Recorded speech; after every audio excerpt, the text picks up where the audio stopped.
Hello once again, कैसे हो आप लोग? आई होप सब बढ़िया और मज़े में होंगे। लास्ट क्लास में जैसा कि आपको अगर याद होगा तो we have started with cash flow statement. हमने जो शुरू किया था वो कैश फ्लो स्टेटमेंट शुरू कर दिया था। 2 क्लास हो गए ना? एक लेक्चर हुआ है, 2 लेक्चर हुए अभी तक? 2 लेक्चर्स हो गए। वरद, तेरा कैमरा क्यों बंद है बच्चा? हम्म। तो हमने पहले देखा हमने कि कैश फ्लो का मीनिंग क्या है। फिर मैंने आपको सेकेंड लेक्चर में एक आइडिया दिया था कि एक्चुअल करना क्या है। आपको फाइनल अकाउंट दिया रहता है। फाइनल अकाउंट में ट्रेडिंग दिया हो सकता है, P&L दिया हो सकता है, या बैलेंस शीट दी हो सकती है। कुछ भी दिया हो सकता है। कई बार इंस्टीट्यूट ऐसा करती है कि सिर्फ प्रॉफिट एंड लॉस स्टेटमेंट दे दे। अब मैं ये ट्रेडिंग P&L को मिला के प्रॉफिट एंड लॉस स्टेटमेंट बोलूँ, चलेगा? कई बार हो सकता है कि वो प्रॉफिट एंड लॉस स्टेटमेंट दे दे और बोले कि फाइनल अकाउंट बना, कैश फ्लो बनाओ। तो क्या करेंगी, प्रॉफिट एंड लॉस स्टेटमेंट की इन्फॉर्मेशन यहाँ बैलेंस शीट की इन्फॉर्मेशन एडिशनल इन्फॉर्मेशन करके दे देंगी। बैलेंस शीट की इन्फॉर्मेशन एडिशनल। कई बार वो बैलेंस शीट दे देंगी तो प्रॉफिट एंड लॉस स्टेटमेंट की इन्फॉर्मेशन एडिशनल इन्फॉर्मेशन करके दे देंगी। समझा क्या बोला मैंने? हाँ या ना? तो कुछ भी पॉसिबल केसेस आ सकते, कुछ भी पॉसिबल केसेस आ सकते। आपको या तो ऐसा भी क्वेश्चन आ सकता है जब प्रॉफिट एंड लॉस स्टेटमेंट भी दिया हुआ और बैलेंस शीट भी दी हुई है, तो एडिशनल इन्फॉर्मेशन में शायद कुछ और दिया हो, यानी फिर फाइनल अकाउंट्स के साथ क्वेश्चन दे देगा। यानी पूरा दे दिया और adjustments they the balance sheet के, यानी एडजस्टमेंट दे दी नीचे और बोला अब बनाओ कैश फ्लो स्टेटमेंट, अब बनाओ क्या। तो विभिन्न प्रकार के क्वेश्चन पॉसिबल है, विभिन्न प्रकार के क्वेश्चंस यहाँ पे पॉसिबल होते हैं। तो बी मेंटली प्रिपेयर्ड। कंसेप्ट याद रखोगे तो गड़बड़ नहीं करोगे। कंसेप्ट क्या है? फाइनल अकाउंट्स की मदद से हमको कैश बुक बनानी है। फाइनल अकाउंट्स की मदद से क्या बनानी है? Cash book. तो कभी भी एक वेराइटी ऑफ क्वेश्चन भी अगर एग्जाम में आ गया तो हम उसको सॉल्व कर पाएंगे, हम उसको क्या कर पाएंगे, सॉल्व। बट उसके लिए पहले हमारे को बिल्डअप करना पड़ेगा, हमारे को हमारी आर्मरी भरनी पड़ेगी कि हमको पता तो हथियार कौन सा वापरना है, कि भाई कब कैसा कौन से मेथड से हमको सॉल्व करना है, ये तो पता होना चाहिए। क्योंकि हमको अगर याद होगा तो लास्ट क्लास में मैंने आपको बताया था we have 3 categories: operating, investing and financing. जिसके अंदर में ऑपरेटिंग एक्टिविटी निकालने को they are 2 methods. Cash flow statement बनाने के 2 मेथड है कि ऑपरेटिंग एक्टिविटी निकालने के 2 मेथड्स है। ठीक है, तो first of all I try to teach you कि ऑपरेटिंग एक्टिविटी के अंदर में ये जो 2 मेथड्स है ये क्या है, पहले हम ये सीखने की कोशिश करेंगे। Once we got grip on that कि ऑपरेटिंग एक्टिविटी निकालने की मेथड्स कैसी है, फिर हम प्रैक्टिस करते चले चलेंगे, यानी फिर फुल फ्लेज क्वेश्चन भी सॉल्व करेंगे। किस्मत अच्छी रही तो सिर्फ ऑपरेटिंग एक्टिविटी पे भी क्वेश्चन बनता है। 6 मार्क का, 8 मार्क का क्वेश्चन वो सिर्फ ऑपरेटिंग एक्टिविटी का कैश फ्लो के लिए भी बनता है। और किस्मत बहुत अच्छी रही तो 16 मार्क का पूरा कैश फ्लो का स्टेटमेंट बनता है। मैं क्यों बोल रहा हूँ बहुत अच्छी रही? कैश फ्लो का स्टेटमेंट कंपेरेटिवली ईजी होता है ये बनाना, और इसमें नंबर स्कोर करना आसान जाता है क्योंकि आखिरी में टैली भी होता है। तो अगर टैली होता है तो वहीं एग्जाम में पता चल जाता है कि हमको 16 नंबर मिलने वाले हैं या नहीं मिलने वाले हैं। क्लियर है यहाँ तक? आपको एक सीधा सीधा फंडा बताओ तो अगर आपका क्वेश्चन टैली नहीं होता तो आपको 50% नंबर मिलेंगे सीए में। सीधा आपकी एक गलती भी क्यों ना रहे, एक गलती भी क्यों ना रहे, 8 नंबर ही मिलने वाले अकाउंट्स में। They going to cut number, सीधी बात है। और अब बाद में इंस्टीट्यूट को गाली नहीं मारना, इंस्टीट्यूट नंबर नहीं देती आपको। मैंने पहले से बताया इंस्टीट्यूट ऐसे ही पेपर चेक करने वाली है क्योंकि they want you to be an expert in this subject, जहां आपसे एक भी गलती ना हो, जहां आपसे एक भी गलती ना हो। तो ठीक है, अगर any one wants that much of confidence in you तो वो आपको उसी तरीके से तराशा जाएगा ना। अरे हर पत्थर सोना नहीं होता और हर कोयला हीरा नहीं होता, ठीक है, याद रखना। तो आगे बढ़ते, आगे बढ़ते हैं। चलो, let's solve it, let's solve it.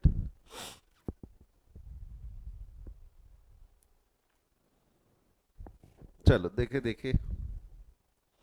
Operating activity के अंदर में ये वाला जो है, from the following information calculate cash flow from operating activity using direct and indirect method. कौन से मेथड बोल रहा है वो? Direct, indirect method.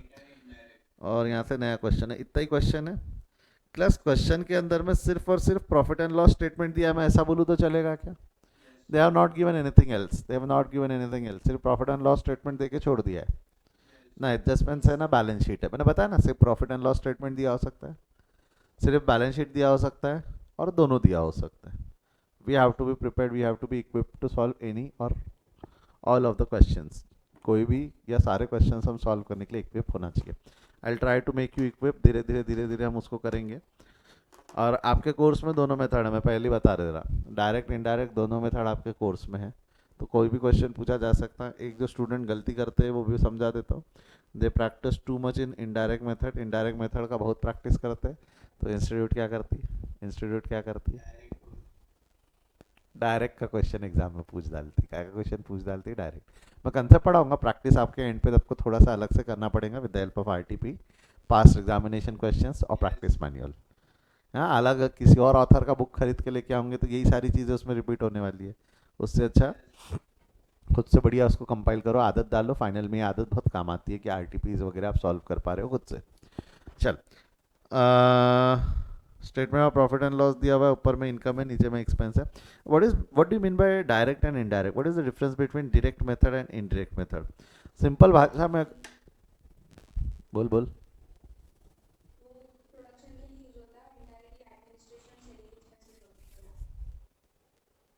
आप जो डायरेक्ट और इनडायरेक्ट का मीनिंग बता रहे हो, ये बता रहे हो ट्रेडिंग और पीएनडल में जो जाता है कि सर डायरेक्ट मतलब वो जो फैक्ट्री से रिलेटेड है, इनडायरेक्ट मतलब जो ऑफिस से रिलेटेड है। मतलब इस एक्चुअली डेफिनेशन वैसी नहीं है, जिसकी फैक्ट्री नहीं है उसका ट्रेडिंग। वैसे ट्रेडिंग पीएनडल जो रहता है वो मैन्युफैक्चरर बनाता है कि ट्रेडिंग पीएनडल ट्रेडर बनाता है? ट्रेडर बनाता है ना। तो मेरे को बताओ वहाँ फैक्ट्री का सवाल आता क्या, फैक्ट्री या प्रोडक्शन का सवाल आता क्या? तो जो आप डेफिनेशन बोल रहे हो थोड़ी सी गलत नहीं है क्या? सोच के देख क्या बोल रहा हूँ मैं। ठीक है, तो एक्चुअली डायरेक्ट इनडायरेक्ट में फ़र्क ये होता है, जो आप फाइनल अकाउंट्स में जो फ़र्क पड़े वो ये फ़र्क था कि जो बिजनेस ऐसा कोई खर्चा या ऐसी कोई इनकम जो डायरेक्टली बिजनेस से रिलेटेड है, यानी जिसके होने ना होने से धंधा बंद हो सकता है। जिसके होने ना होने से धंधा, फैक्ट्री नहीं बोलना, क्या बोलना, जिसके होने ना होने से धंधा बंद हो सकता है वो डायरेक्ट, और जिसके होने ना होने से धंधा बंद नहीं होगा तो वो इनडायरेक्ट। जैसा अगर मैंने डिस्काउंट नहीं दिया, डिस्काउंट नहीं दिया तो हो सकता है मेरा माल कम बिके बट धंधा बंद हो रहा है क्या? डिस्काउंट नहीं दिया तो माल कम बट माल खरीदूंगा ही नहीं तो धंधा बंद हो जाएगा ना। समझ रहे हो? तो परचेज डायरेक्ट था, डिस्काउंट इनडायरेक्ट था, फर्क ये है। वे जैसा कैरेज इनवर्ड होता है, माल गोडाउन तक लाने के लिए पैसा ही नहीं दूंगा तो माल पहुंचेगा ही नहीं तो धंधा बंद हो जाएगा ना। Home delivery, carriage outward, home delivery ना दूँ तो धंधा कम होगा बट बंद होगा क्या? तो कैरेज आउटवर्ड इनडायरेक्ट था। बट ये जो डायरेक्ट इनडायरेक्ट का आप मीनिंग बता रहे हो, या as per cash flow statement हुआ कि एज पर फाइनल अकाउंट्स हुआ? This is not as per cash flow. This is as per final account. This is as per final account. So sir, what do you mean by direct and indirect here? Then what do you mean by direct method and indirect? Actually ये direct classification नहीं है ना, these are method. और जो आपने final account में पढ़ा था वो क्लासिफिकेशन था, और ये डायरेक्ट एंड इनडायरेक्ट मेथड है। तो पहले दिमाग से वो फाइनल अकाउंट का डायरेक्ट इनडायरेक्ट डिलीट करो, वो अलग चीज़ है और ये अलग चीज़ है, दोनों सेम नहीं। डिलीट भी मत कर देना पूरा, उसको हार्ड ड्राइव में रखो उसको कहीं तो भी, बाद में लगेगा रिस्टोर करेंगे, ठीक है। तो डायरेक्ट फर्क समझा ना, डायरेक्ट इनडायरेक्ट वाला, डायरेक्ट इनडायरेक्ट अलग है, याला डायरेक्ट इनडायरेक्ट अलग है। कॉस्टिंग में हमने डायरेक्ट इनडायरेक्ट और अलग पढ़ा है। हाँ अलग है बाबूजी, संभालना आप खुद को, खुद को संभालना।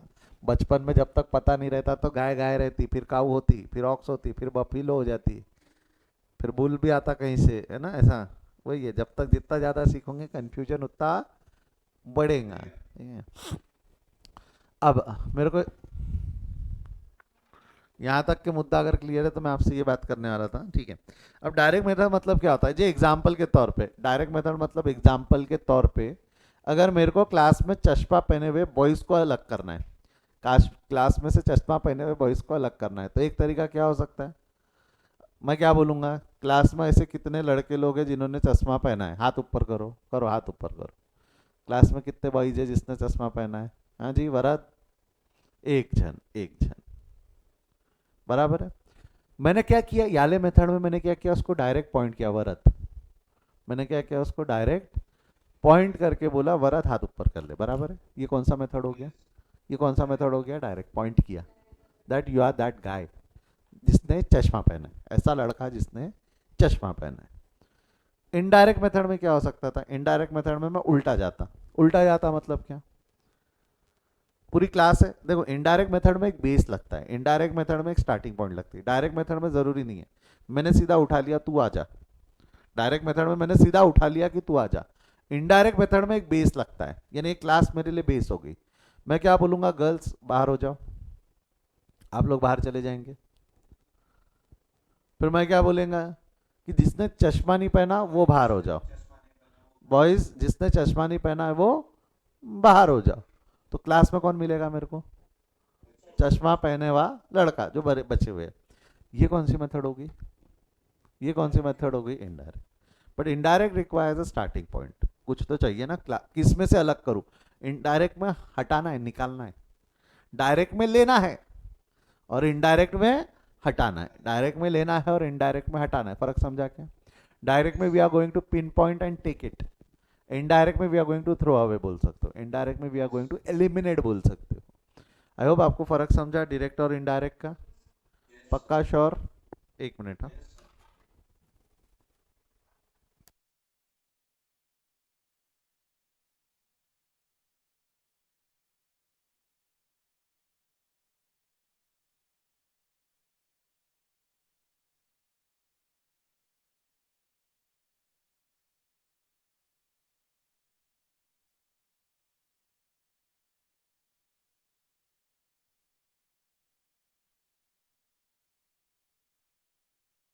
तो अब अगला क्या है इसके बाद में? यहाँ तक के अगर मुद्दा क्लियर है तो आगे बढ़ते हुए अगला जो है हमारा, इसको क्वेश्चन में डालते हैं कि भाई what is direct, what is indirect. But उस क्वेश्चन में डालने से पहले, इस क्वेश्चन में डालने से पहले मैं लिख देता हूँ जो चीज़ें मैंने आपको समझाई, इसको लिख देते ताकि ये प्रिंसिपल ध्यान में रहे और उस पर हम कंसेप्ट बनाए।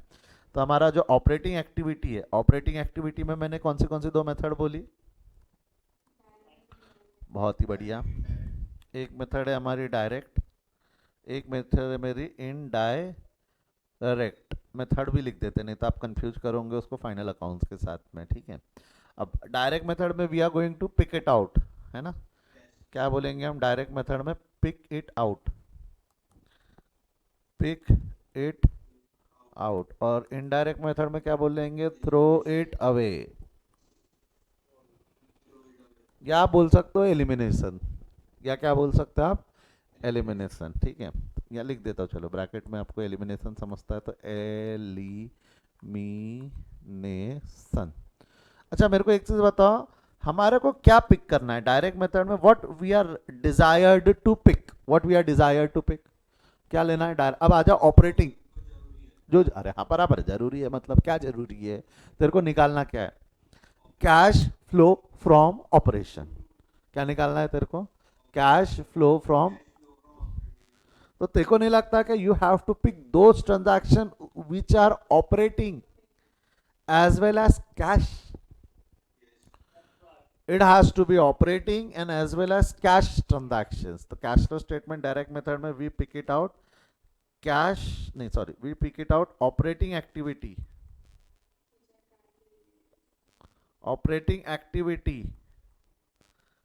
as well as cash transactions.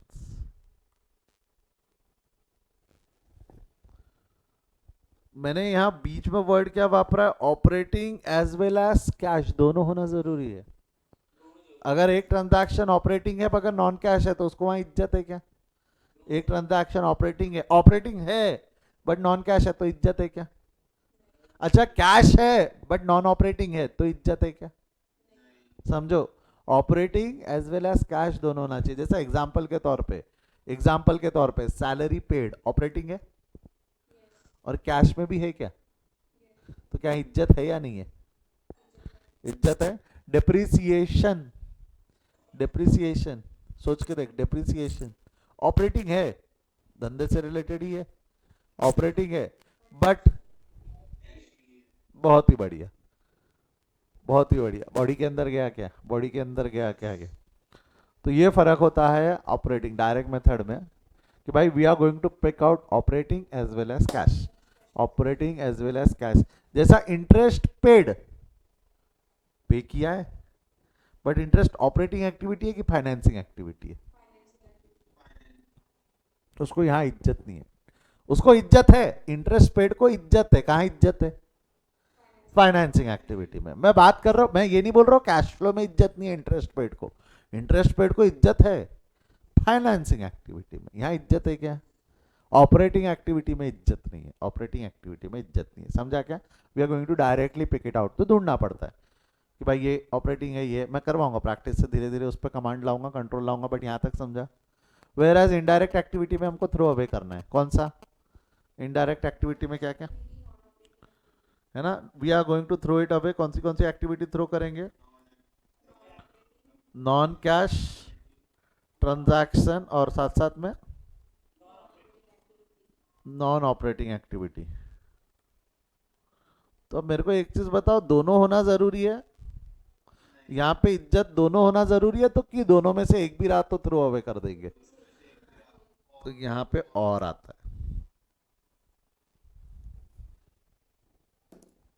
जैसा डिप्रिसिएशन ऑपरेटिंग है, आप बोलोगे इज्जत नहीं क्योंकि वो नॉन ऑपरेटिंग नहीं है, बट नहीं, वो नॉन कैश है, उसको अलग करना पड़ेगा। दो देख, तेरे को चाहिए क्या? तेरे को ऑपरेटिंग और कैश चाहिए, operating as well as cash चाहिए, तो जो नॉन ऑपरेटिंग है उसको भी बाहर फेंक, और जो नॉन कैश है उसको भी बाहर फेंक। समझा क्या? हाँ या ना? तो बेटा वैसे वर्ड वहां वापरा जाता है ऑपरेटिंग एंड कैश ट्रांजैक्शन, और यहाँ वर्ड क्या वापरा जाता है? नॉन ऑपरेटिंग और नॉन कैश। वो एंड और का फर्क है, वहां वो दोनों होना जरूरी है, और यहाँ दोनों में से एक रहे तो भी एलिमिनेट हो जाता है, दोनों में से कोई एक भी रहे तो एलिमिनेट हो जाता है। मतलब अगर मैं ऐसी बात करूँ, वहाँ इज्जत किसको है? डायरेक्ट मेथड में इज्जत किसको है? Operating as well as cash transactions को, operating as well as cash transaction को। इनडायरेक्ट मेथड में किसको इज्जत है? इनडायरेक्ट मेथड में नॉन कैश और नॉन ऑपरेटिंग। जब मैं बोल रहा हूँ इनडायरेक्ट मेथड में इज्जत है, तो इनडायरेक्ट मेथड में हम इसको ले रहे हैं कि ये लेकर हम एलिमिनेट कर रहे हैं? मैं इसको इज्जत दे रहा हूं, मतलब इसको कंसीडर नहीं कर रहा हूं, इसको हटा रहा हूं। कैसे हटेगा? जब हम एक प्रॉब्लम देखेंगे तो और डिटेल में समझेंगे। मैं जब इनडायरेक्ट एक्टिविटी में कैश ट्रांजैक्शंस और नॉन ऑपरेटिंग ट्रांजैक्शंस को इज्जत दूंगा, तो उसको कंसीडर कर रहा हूं कि एलिमिनेट कर रहा हूं? ये समझना चाहिए, ये जाना चाहिए अंदर। हम कंसीडर नहीं कर रहे, we are eliminating it from a base. एक बेस होता है, क्या बेस होता है मैं आगे बताऊंगा, क्या बेस होता है मैं आगे बताऊंगा, बट ये समझ में आया? आया ना? ये एक छोटा सा कहीं लिख के रख लो, जो आपने चार्ट बनाया ना, चार्ट के नीचे में अरे ये जो बनाया था आपने, ये जो बनाया था, ये इसी के नीचे में, ये जो डायरेक्ट मेथड इनडायरेक्ट मेथड है, उसी के नीचे में अगर जगह होंगी तो बना लो, नहीं तो चार्ट अलग से बना लो। ये छोटा सा एक हल्का सा चार्ट के अलग से बना कर रख लो।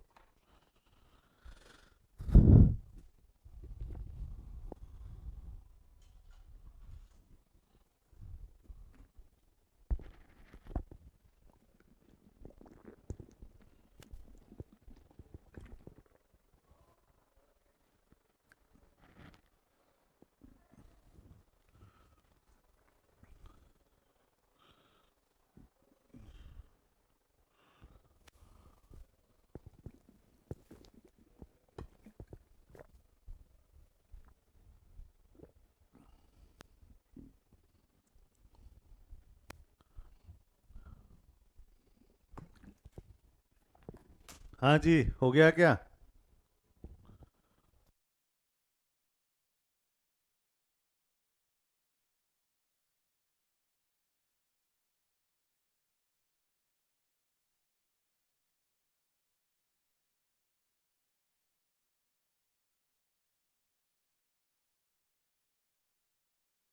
चलिए बढ़े आगे।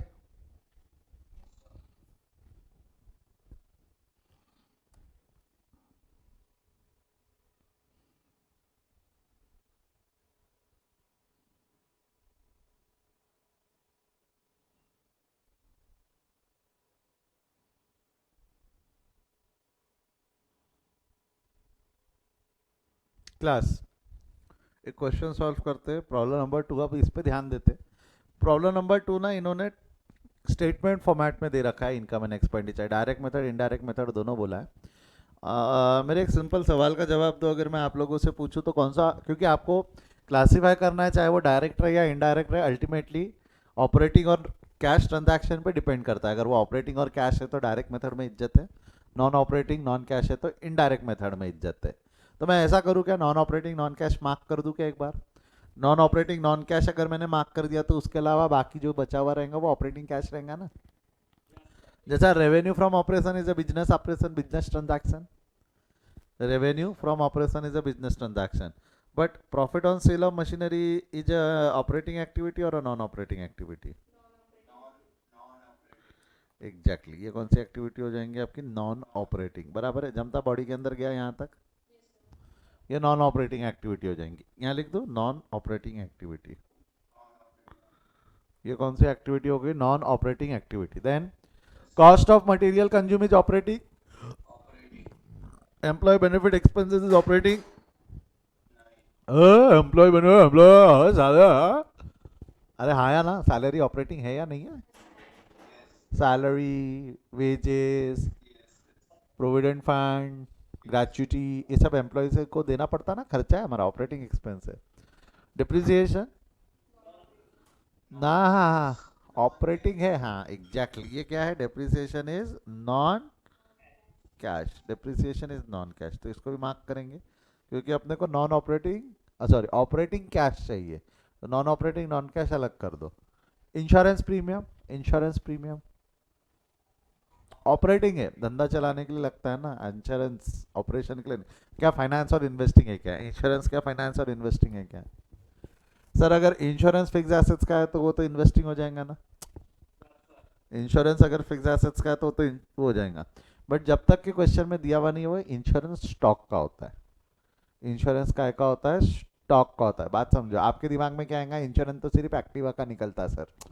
धंधा कर रहे हो तो आपके लिए इंपॉर्टेंट एक्टिवा वो एसेट है कि गुड्स है?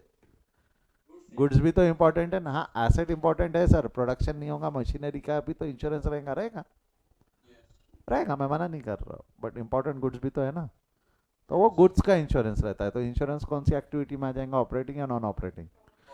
अगर वहाँ बिल्डिंग इंश्योरेंस लिखा रहता तो मैंने क्या बोला रहता? Investing activity. मतलब नॉन ऑपरेटिंग, व्हेन यू से नॉन ऑपरेटिंग है ना, इन्वेस्टिंग. आई होप क्लियर है. इंश्योरेंस गुड्स का है, स्टॉक का है, तो वो कौन सा एक्टिविटी हो गया हमारा? ऑपरेटिंग एक्टिविटी हो गया. Profit before tax, profit before tax, profit before tax बोलो क्या होगा? Profit before tax. प्रॉफिट नहीं, एक मिनट, प्रॉफिट बिफोर टैक्स तो प्रॉफिट है ना, ना ये ऑपरेटिंग नॉन ना ये नॉन ऑपरेटिंग, ये तो प्रॉफिट है ना. इनकम टैक्स की अगर हम बात करें तो income tax will be operating. Income tax क्या रहेगा हमारा? Operating activity. और that is profit after tax आ गया आपका 20,000. तो आई थिंक इस क्वेश्चन में सिर्फ दो ही ट्रांजैक्शन है जो नॉन ऑपरेटिंग और नॉन कैश है, बाकी सब operating as well as cash है. बाकी सब operating as well as cash है. तो अब पहले बात करते हैं हम डायरेक्ट मेथड की. पहले बात करते हैं हम डायरेक्ट मेथड की. डायरेक्ट मेथड में कैसा सर? डायरेक्ट मेथड में कैसा? डायरेक्ट में उठाना है ना, डायरेक्ट में उठाना है. उठाना है कौन से एक्टिविटीज उठाना है? जो ऑपरेटिंग है और कैश भी है. तो जो हाईलाइटेड नहीं है वो सारे डायरेक्ट में आ जाएंगे. वो डायरेक्ट में आ जाएंगे. कैसा? चल आ जा, ध्यान दे फॉर्मेट देख. मैं ये थोड़ा सा फॉर्मेट को, थोड़ा हल्का सा फॉर्मेट को मैं चेंज करके ऐसा लिख दूँ तो चलेगा क्या? Revenue from operation, profit on sale, ये इनकम साइड हो गया. समझने के लिए थोड़ा आसान रहता है इसलिए मैं ऐसा लिख रहा हूँ. ये इनकम साइड हो गया. एक्सपेंस साइड में क्या क्या दिया हुआ था तेरा? Cost of material consume 60,000, operating expense, depreciation, insurance. Income tax paid कर दिया तो तेरा नेट प्रॉफिट आ गया 20,000 रुपये, है ना. मैंने स्टेटमेंट का फॉर्मेट चेंज कर दिया. एक बार लास्ट मेरे लिए एक बार वापस बता दो. ये वाला नॉन कैश नॉन ऑपरेटिंग था और ये वाला नॉन कैश था, है ना. मार्क कर दिया, हाईलाइट कर दिया. अब देख कितना आसान है, कितना आसान है. डायरेक्ट मेथड कितना आसान है. हमको वो उठाना है, हमको वो उठाना है जो डायरेक्ट है, हमको वो उठाना है जो ऑपरेशन से रिलेटेड है.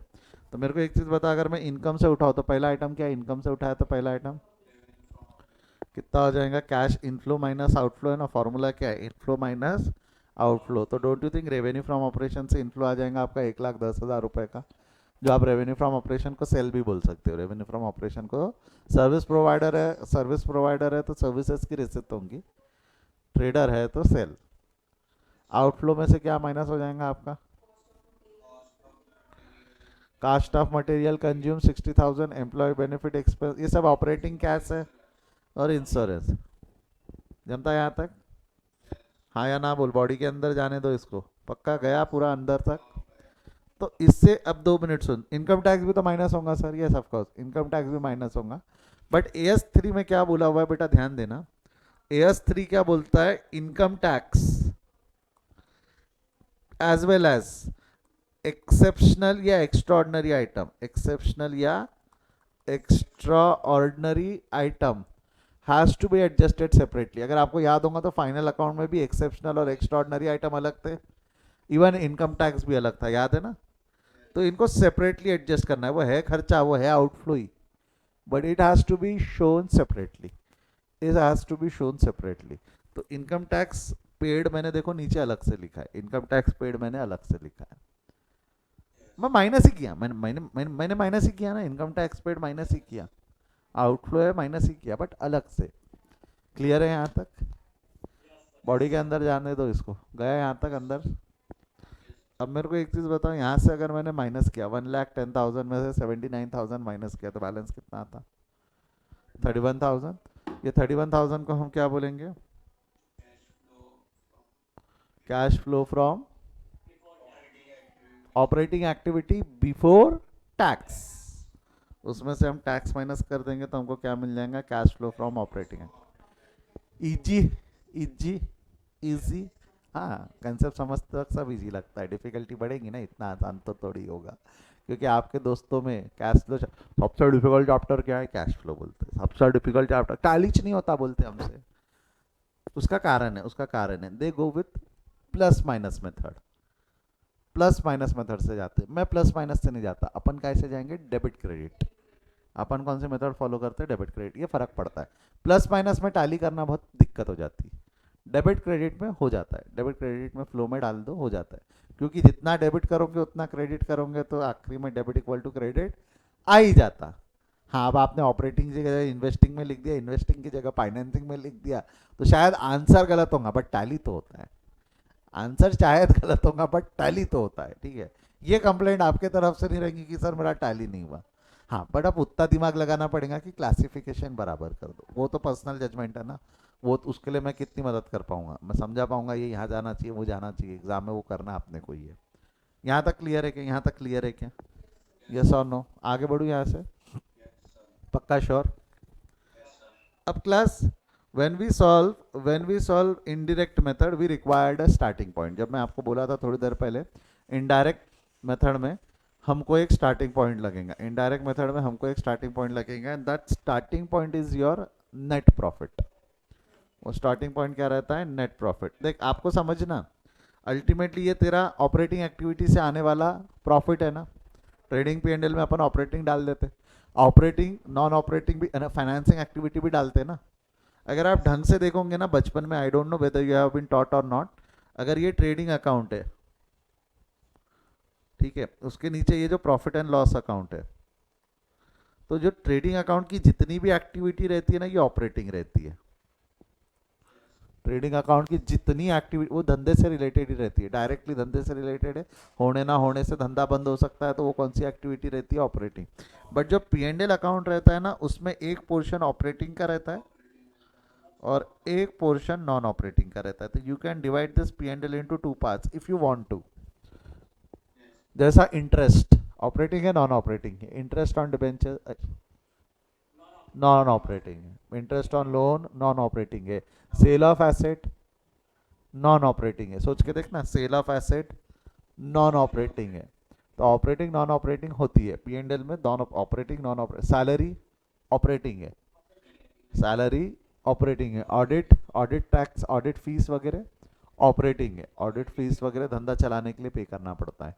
तो ये डिफरेंस होता है ऑपरेटिंग एंड नॉन ऑपरेटिंग। तो मैं चाहूँ तो यहाँ बीच में से ऑपरेटिंग प्रॉफिट ले सकता हूँ ना, बट ऑपरेटिंग प्रॉफिट अगर मेरे को चाहिए तो आपको नहीं लगता मेरे को नॉन ऑपरेटिंग एक्सपेंसेस और इनकम हटाने पड़ेंगे? बराबर है ना। और फिर ये जो ऑपरेटिंग प्रॉफिट है, ये ऑपरेटिंग प्रॉफिट मतलब ऑपरेटिंग कैश है कि ऑपरेटिंग प्रॉफिट है? ऑपरेटिंग प्रॉफिट है, उसमें से नॉन कैश हटाने पड़ेंगे, उसमें से क्या हटाने पड़ेंगे? Non cash.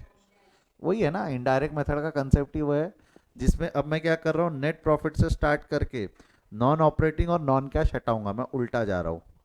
नेट प्रॉफिट से स्टार्ट करके अपन उल्टा जा रहे हैं ना, हटाना है तो हटाना है, तो एक स्टार्टिंग पॉइंट लगेगा, that can be your net profit, that can be your net profit.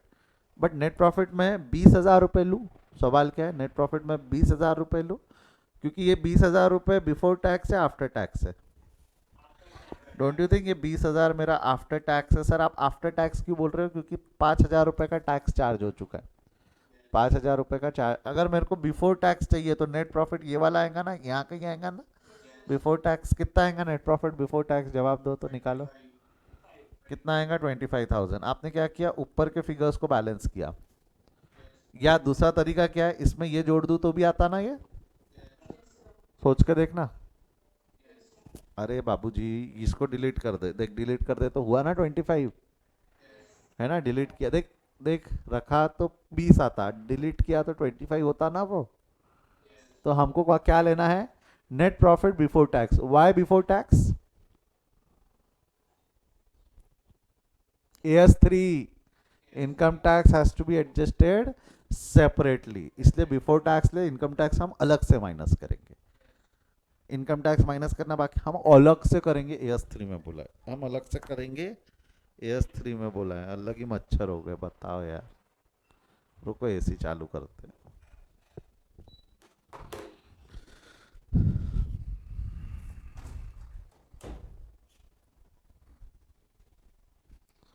बढ़ू आगे, यहाँ से बढ़ू आगे। तो income tax has to be adjusted separately, इसलिए हमारा स्टार्टिंग पॉइंट क्या बनेगा, net profit before tax. Starting point क्या बनेगा, नेट प्रॉफिट बिफोर टैक्स। समझा यहाँ तक? तो अभी के लिए मैं यहाँ नेट प्रॉफिट बिफोर टैक्स 25,000 लिख दूँ, समझ में आएगा कहाँ से लाया।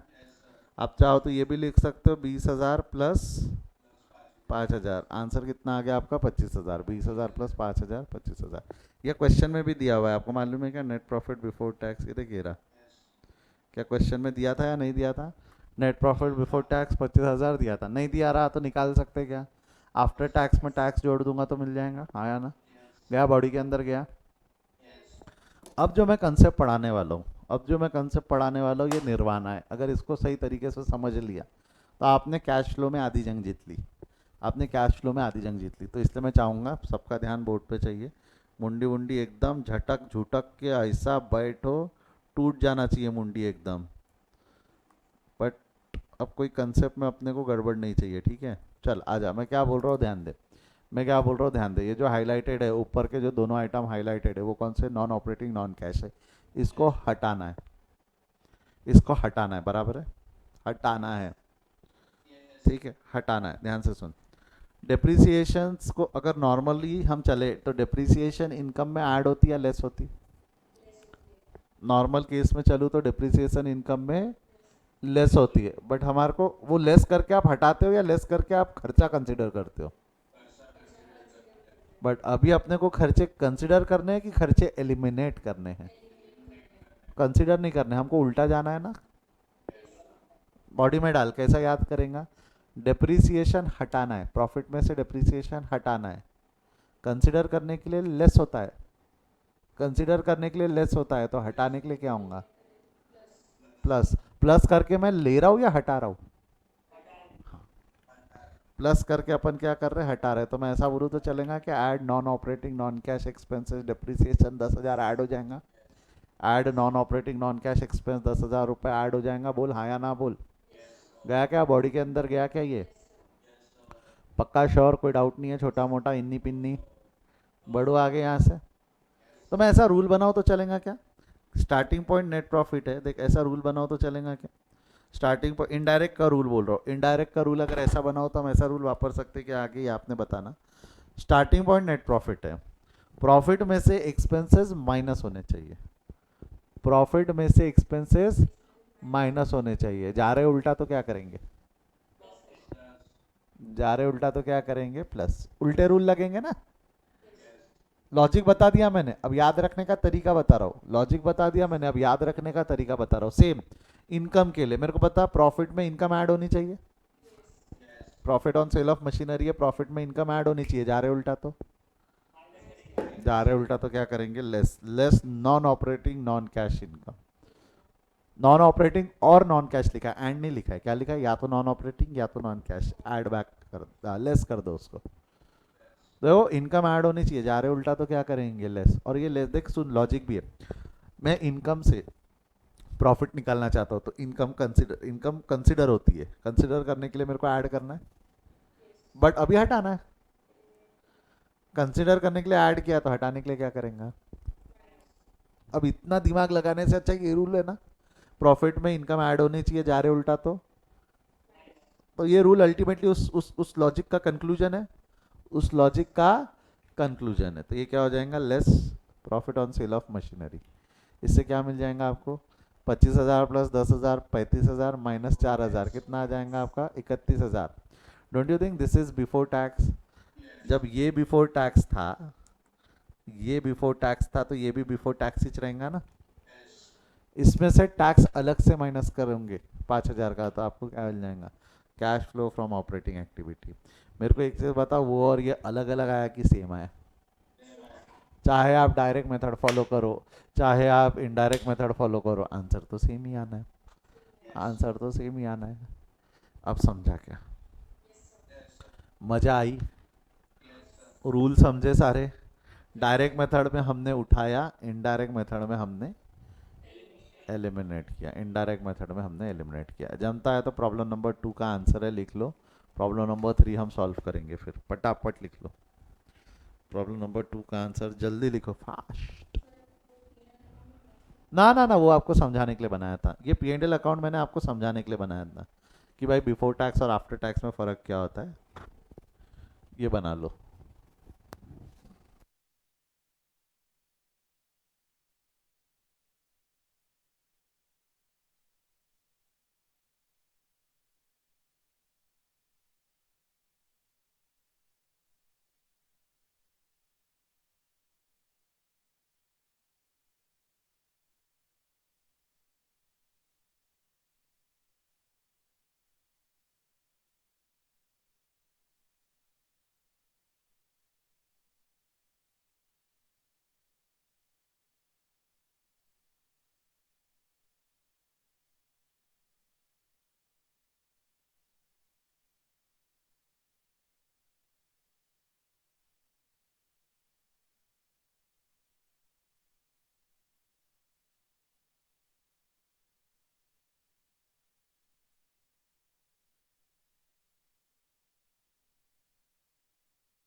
हो गया है,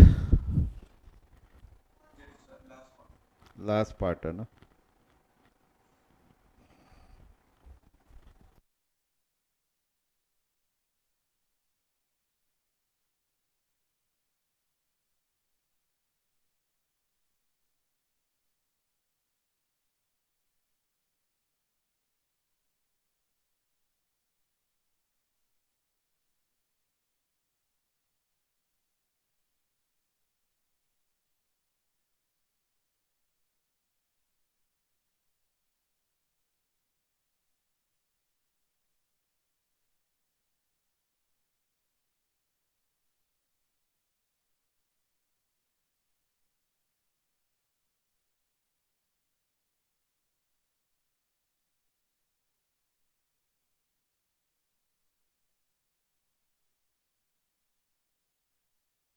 हाँ जी, हाँ जी, हाँ जी, हाँ जी।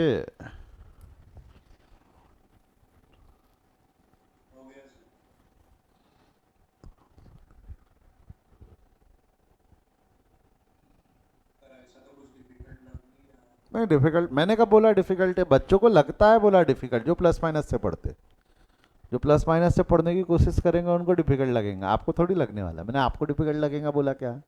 आप बच्चों में नहीं हो, आप लोग कृष्णा सर के बच्चे हो, फर्क है दोनों में, ठीक है। चलो आगे बढ़ते हैं, आगे बढ़ते हैं। अब क्लास नेक्स्ट प्रॉब्लम की तरफ बढ़ेंगे, प्रॉब्लम नंबर 3। अब थोड़ा सा डिफिकल्टी लेवल हल्का सा बढ़ाएंगे, हल्का सा एकदम फील आएगा आपको कि डिफिकल्टी लेवल बढ़ाए। बट इससे अब बहुत सारे कंसेप्ट क्लियर होंगे, तो प्लीज़ ध्यान देना। कोई भी डाउट हो तो बस एक बार हाथ उठा देना, मैं क्लियर कर दूंगा। Over the face doubt clear होते जाएंगे, बहुत सारे शॉर्टकट, बहुत सारे कंसेप्ट एक साथ बिल्ड होते हुए जाएंगे आपको। अल्टीमेटली ये क्वेश्चन इसलिए भी हम पढ़ रहे हैं कि इससे बहुत सारे रूल्स बनाएंगे हम, इससे बहुत सारे रूल्स बनाएंगे। एग्जाम में ऐसा इतना हल्का क्वेश्चन आए चांसेस कम है, बट इससे बने हुए रूल्स बहुत जगह एप्लीकेबल होंगे, इससे बने हुए रूल्स बहुत जगह एप्लीकेबल होंगे। From the following balances,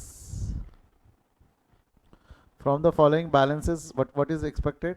direct indirect method से आपको स्टेटमेंट बनाना है, डायरेक्ट इनडायरेक्ट मेथड से स्टेटमेंट बनाना है। आपको अभी डायरेक्ट मेथड इजी लग रही होंगी, इनडायरेक्ट मेथड में तो भी दिमाग लगाना पड़ता हो, जा रहे उल्टा तो ऐड जा ना लेस वगैरह ये सब है। बट डायरेक्ट मेथड आपके लिए नाइटमेयर कैसा हो सकता है, ये उसका एक एग्जाम्पल है, ये एक उसका एग्जाम्पल है। क्योंकि डायरेक्ट मेथड में हमको कौन सी एक्टिविटी उठाना है? जो कैश हो और ऑपरेटिंग हो, बराबर है, जो कैश हो और ऑपरेटिंग हो। अब मेरे को एक चीज बताओ, पिछले वाले एग्जाम्पल में आपने मान लिया था कि पूरा का पूरा सेल कैश है, इसलिए आपने ले लिया, इन्फ्लो मान लिया, पूरा का पूरा सेल कैश है। प्रैक्टिकल लाइफ में पूरा सेल कैश रहता है कि उसमें नॉन कैश एलिमेंट होता है? सोच के देख, ये बॉडी के अंदर जाना चाहिए, उसमें नॉन कैश एलिमेंट होता है ना। Same same thing will happen with this anything. जैसा कॉस्ट ऑफ मटेरियल कंज्यूम लिया था आपने पिछले क्वेश्चन में, क्या लागे ये हमेशा पूरा कैश रहेगा? जरूरी है कि इसमें नॉन कैश एलिमेंट भी हो सकता I है। can learn to employ understand you much benefit, better if I insurance, can सब में get non cash familiar element with. हो सकता है।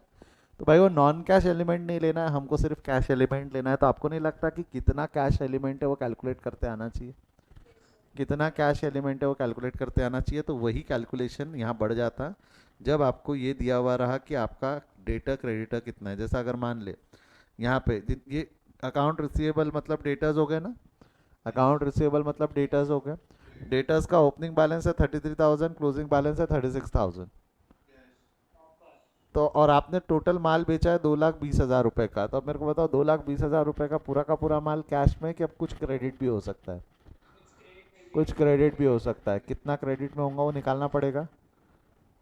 क्रेडिट में सर 3,000 होगा, ऐसा ज़रूरी नहीं, आप इतने आसानी से नहीं उसको कंक्लूड कर सकते। आप हाँ वैसे आप गलत नहीं हो, आप गलत नहीं हो। आप दिव्या एक स्टेप आगे चले गए, थोड़ा थोड़ा सा रुको, उड़ो मत, चलने दो, जमीन पे चलने दो। तो 3,000 मतलब नेक्स्ट कंसेप्ट टीच हो गया वो, थोड़ा सा चलने दो, ठीक है। अब इसमें क्या होना है, इसमें क्या होना है, मेरे को एक चीज़ बताओ। अब मैं डायरेक्ट रेवेन्यू फ्रॉम ऑपरेशन ले सकता हूँ क्या? ऑपरेटिंग एक्टिविटी से जो कैश जनरेट हुई 2,20,000 हुई क्या? नहीं, इसमें से नॉन कैश एलिमेंट मेरे को अलग करना पड़ेगा, नॉन कैश एलिमेंट अलग करना पड़ेगा। तो मैं ऐसा बोलूँ तो चलेगा कि अब हमारा हम जो डायरेक्ट मेथड में लेंगे वो रेवेन्यू फ्रॉम ऑपरेशन की जगह कलेक्टेड फ्रॉम डेटर्स लेंगे, कलेक्शन फ्रॉम डेटर्स लेंगे ना। कैश सेल लेने की जगह कलेक्शन फ्रॉम डेटर्स चलेगा, क्योंकि भाई हमने जितना कैश ऑपरेटिंग एक्टिविटी से चाहिए, अपन को क्या चाहिए, अपन को क्या मांगता है? Cash operating activity. तो सेल लेने की जगह अगर मैंने कलेक्शन फ्रॉम डेटा ले लिया तो भी मैं सही हूँ या गलत हूँ? सेल लेने की जगह अगर मैंने कलेक्शन फ्रॉम डेटा ले लिया तो भी मैं सही हूँ या गलत हूँ? सही हूँ ना मैं? सही हूँ मैं, बोल हाँ या ना? तो वही हमारा स्टार्टिंग पॉइंट वैसा उस तरीके से बनेगा। तो अब डायरेक्ट मेथड में same will happen with this, same will happen with this. जैसे प्रीपेड इंश्योरेंस, इंश्योरेंस की अगर हम बात करें, कहाँ गया हो एक, कहाँ गया हो कबीज का बत्ता। इंश्योरेंस कितना है? 8,000। कितना है इंश्योरेंस? 8,000। आपको नहीं लगता इसमें कुछ इंश्योरेंस प्रीपेड भी है? 5,000, 5,500। तो अगेन 8,000 का पे किया है कि इसमें ज़्यादा भी पे किया हो सकता है, कम भी पे किया हो सकता है। तो हमको कैश पेड इंश्योरेंस में चाहिए, हमको इंश्योरेंस एक्सपेंस नहीं चाहिए, हमको कैश पेड चाहिए। समझा? ऑपरेटिंग एक्टिविटी में पेड। अब कैसे निकालेंगे ध्यान दो।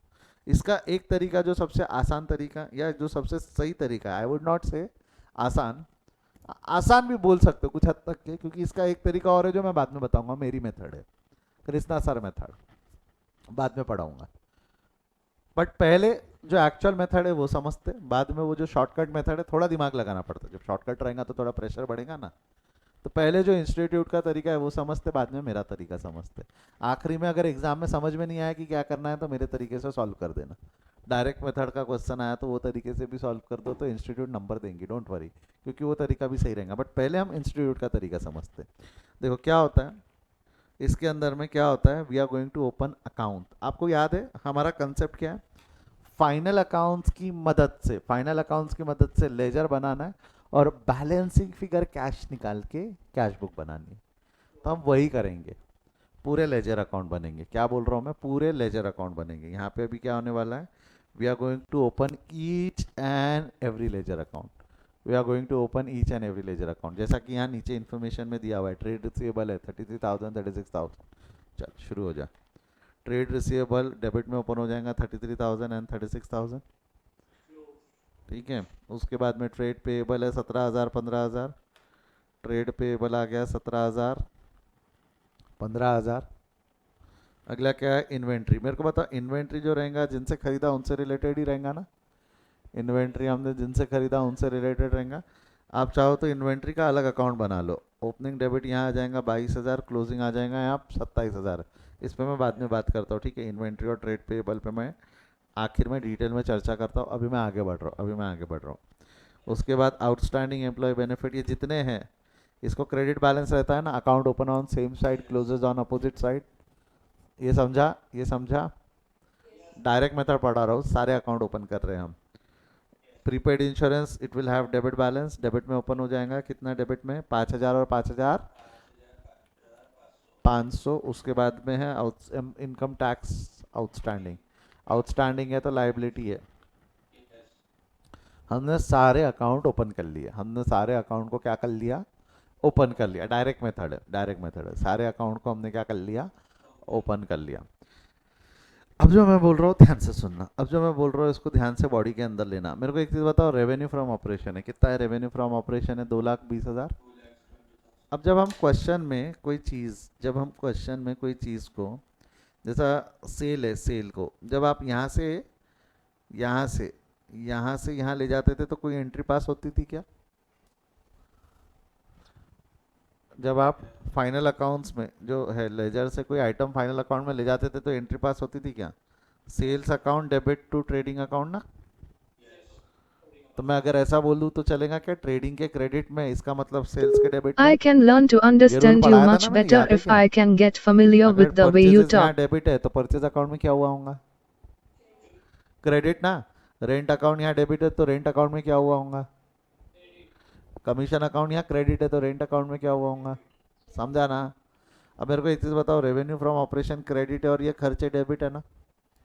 रेवेन्यू फ्रॉम ऑपरेशन यहाँ क्रेडिट है, इसका मतलब लेजर में क्या हुआ होगा? यहाँ क्रेडिट तो लेजर में डेबिट, यहाँ क्रेडिट तो लेजर में डेबिट। 2,20,000 क्रेडिट है तो आपको नहीं लगता माल किसको बेचा होगा? डेटर्स को। तो 2,20,000 अगर यहाँ क्रेडिट है तो 2,20,000 डेटर्स में डेबिट हो जाएगा। 2,20,000 डेटर्स में डेबिट हो जाएगा। कहाँ है डेटर्स? ये रहा। सेल्स के नाम से P&L से लाया 2,20,000, समझा क्या? सेल्स के नाम से P&L से लाया 2,20,000, समझा यहाँ तक? पक्का? आगे बढ़ जाओ, आगे बढ़ जाओ। नेक्स्ट, पक्का श्योर ना, पक्का श्योर, आगे बढ़ूँ यहाँ से। अगला क्या है आपका, अगला क्या है, cost of material consume. Cost of material consume is nothing but purchases, goods purchase ना। अब मेरे को बताओ, यहाँ डेबिट है, यहाँ डेबिट है, तो क्रेडिट होगा। ट्रेड पेएबल में क्या हो जाएगा, क्रेडिट हो जाएगा। ट्रेड पेएबल में क्या हो जाएगा, क्रेडिट। बट एक्चुअली यहाँ पे परचेजेस था कि कंज्यूम था, तो हमने परचेज जो किया उसके लिए फॉर्मूला लग जाएगा ना, opening plus purchase minus minus closing is equal to consumed. अपन ने बोला कि कंज्यूम नहीं, हम उसको परचेज मान रहे हैं, हम उसको क्या मान रहे हैं, परचेज। तो अब मेरे को एक चीज़ बताओ, टेक्निकली ये जो है, टेक्निकली जो 1,20,000 है वो ट्रेड पेएबल में जाना चाहिए कि ओपनिंग स्टॉक में जाना चाहिए, ओपनिंग स्टॉक में जाना चाहिए। कहाँ जाना चाहिए, स्टॉक में, इन्वेंट्री में जाना चाहिए ना। वहाँ क्रेडिट और यहाँ डेबिट कर दूंगा, अगर मैं वहाँ क्रेडिट और यहाँ डेबिट कर दूंगा, 1,20,000, 1,20,000 क्या नाम से, कंज्यूम नहीं, सॉरी सॉरी सॉरी, वहाँ डेबिट है ना, कंज्यूम नाम से क्रेडिट हो जाएगा ना 1,20,000, आया ना। तो अब मेरे को कंज्यूम पता है, मेरे को ओपनिंग और क्लोजिंग पता है, तो कंजम्पशन में परचेज निकाल सकता हूँ क्या। तो यहाँ जो बैलेंसिंग फिगर आएंगी, आपको नहीं लगता बैलेंसिंग फिगर आपकी परचेज रहेंगी, कितनी आएंगी जरा बैलेंसिंग फिगर बताओ तो।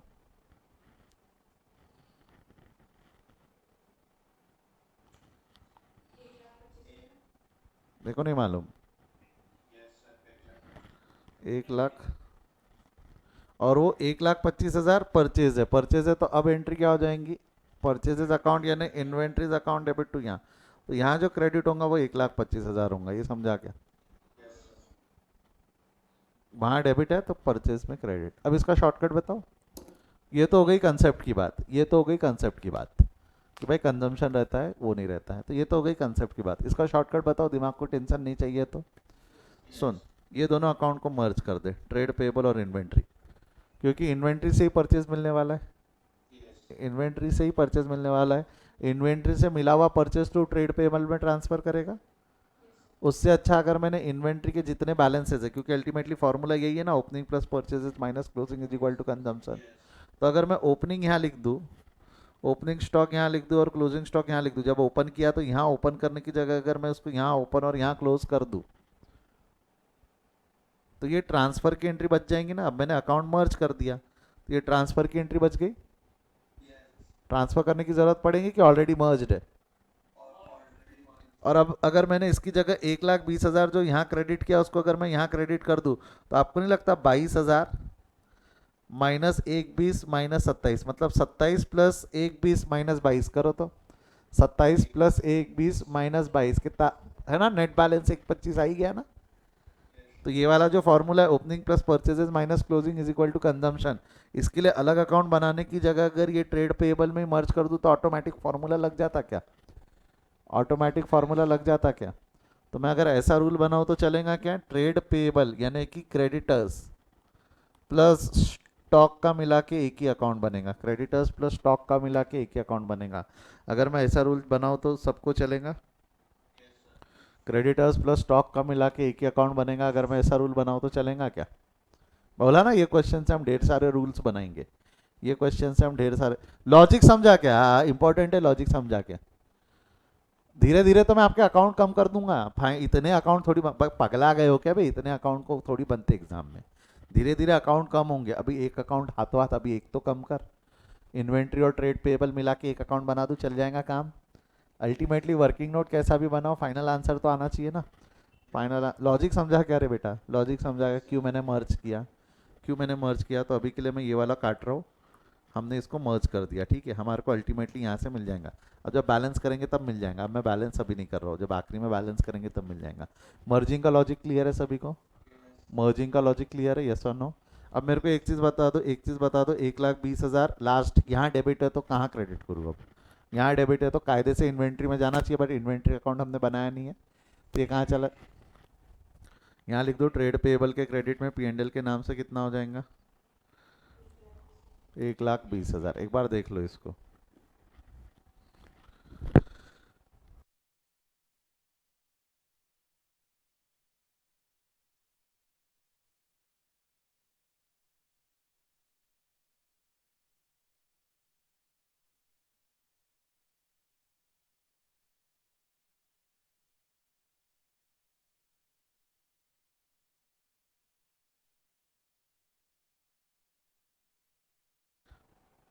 ओके, देख लिया, ये आपने कर लिया, डन। यहाँ तक कोई दिक्कत परेशानी नहीं है? बढ़ो आगे यहाँ से। अब मेरे को एक चीज़ बताओ, मेरे को एक चीज़ बताओ, ये हो गया हमारा पी एंड एल अकाउंट की पोस्टिंग। किसकी पोस्टिंग होगी? प्रॉफिट एंड, इसमें भी है ना अभी एम्प्लॉय बेनिफिट। बोल, यहाँ क्रेडिट है तो एम्प्लॉय बेनिफिट का अकाउंट क्या बना है क्या? यहाँ क्रेडिट है तो क्या एम्प्लॉय बेनिफिट, यहाँ क्रेडिट है तो आपको नहीं लगता एम्प्लॉय बेनिफिट का अकाउंट है? यहाँ डेबिट हो जाएगा। ओ सॉरी, उल्टा बोल रहा हूँ, यहाँ डेबिट है, सॉरी यहाँ डेबिट है, तो हाँ एम्प्लॉय बेनिफिट में क्रेडिट हो जाएगा 30,000, सम सिंपल सेम। अच्छा, डिप्रिसिएशन का हमको इम्पैक्ट देना है क्या? डायरेक्ट मेथड में डिप्रिसिएशन को इज्जत है क्या? उसको इज्जत नहीं है, बट हाँ अदर एक्सपेंसेस में क्या इंश्योरेंस प्रीमियम को इज्जत है क्या? यहाँ क्रेडिट, यहाँ डेबिट, तो प्रीपेड इंश्योरेंस में क्रेडिट, सिंपल। कोई कोई दिक्कत, कोई परेशानी, कोई वो? अच्छा, इनकम टैक्स पेड, आपको नहीं लगता इनकम टैक्स पेड अल्टीमेटली यहाँ डेबिट ही है? इनकम टैक्स भी तो ज़रूरी थोड़ी है कि इतना ही पे हुआ होगा, इनकम टैक्स का खर्चा है, 10,000 रुपये का खर्चा है, बट जरूरी है कि हमने पूरे 10,000 रुपये दिए होंगे? हो सकता है ना पिछले साल का कुछ पेंडिंग होगा वो इस साल पे हुआ होगा, या हो सकता है कुछ एडवांस दिया होगा हमने, तो क्या 10,000 रुपये ही इनकम टैक्स लागे होंगे क्या? तो ये जो इनकम टैक्स है यहाँ डेबिट है, तो आपको नहीं लगता यहाँ क्रेडिट हो जाएगा? वहाँ डेबिट है तो यहाँ इनकम टैक्स क्या हो जाएगा? क्रेडिट हो जाएगा। बोलो हाँ या ना? इनकम टैक्स यहाँ क्या हो जाएगा? क्रेडिट। बोल यस और नो, गया क्या बॉडी के अंदर, गया क्या? ये कंसेप्ट समझ में आया सभी को? आगे बढ़ू यहाँ से, आगे बढ़ू यहाँ से, पक्का श्योर, कोई डाउट नहीं है? अच्छा, अगला क्या है इसके बाद में? अगला क्या है इसके बाद में? एडिशनल इन्फॉर्मेशन, ये हम ऑलरेडी कंसिडर कर चुके। अब सुन, तूने कायदे से अगर हम लेजर से फाइनल अकाउंट बनाते थे तो ये जितने भी ब्लू कलर से बैलेंसेस लिखे हुए ये हम बैलेंसिंग फिगर करके निकालते थे, जो हम कहाँ ले जाते थे? फाइनल अकाउंट्स में। बट अब ये हमने फाइनल अकाउंट से लेके आया, ये हमने फाइनल अकाउंट से लेके आया, तो अब आपको नहीं लगता जो बैलेंसिंग फिगर है वो कैश मिलेगा आपको? तो वही है, उसको दिमाग में रखते हुए उसको उस लॉजिक को रखना। और एक चीज़ याद रखना, अकाउंट कभी भी 3 पार्ट में डिवाइड होते हैं, जितने भी लेजर अकाउंट रहते हैं वो 3 पार्ट में डिवाइड होते हैं। There is a opening balance, there is a closing balance, और बीच में रहते हैं ट्रांजैक्शंस ड्यूरिंग द ईयर। बीच में क्या रहते हैं? Transactions during the year. तो वो ट्रांजैक्शंस ड्यूरिंग द ईयर को हमको ध्यान में रखते हुए बैलेंस करना है, ट्रांजैक्शंस ड्यूरिंग द ईयर को हमको ध्यान में रखते हुए बैलेंस करना है। तो अब मेरे को एक चीज़ बताओ, वो ट्रांजैक्शन ड्यूरिंग द ईयर कुछ भी हो सकता है ना?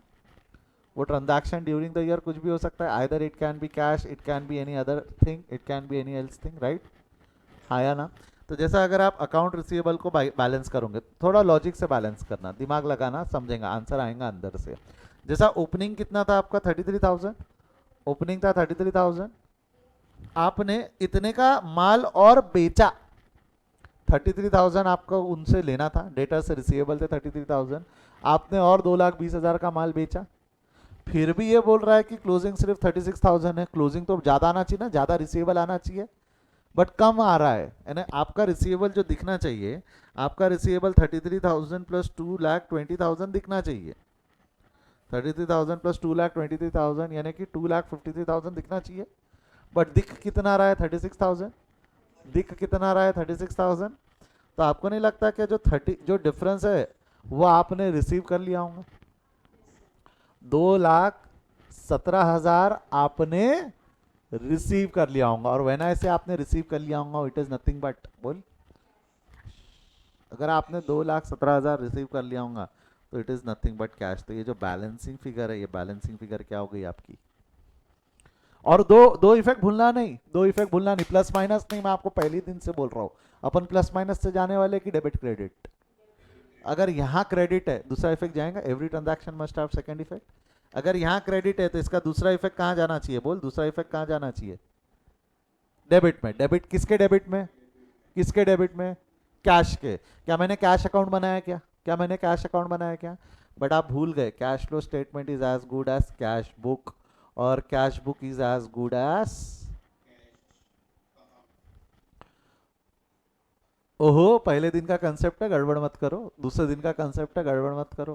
Cash flow statement is as, वो उसके जैसा नहीं है, सॉरी, वो कैश बुक, कैश अकाउंट और कैश फ्लो स्टेटमेंट सेम नहीं है, बट फर्क है ना, बट दिखते तो सेम ही है।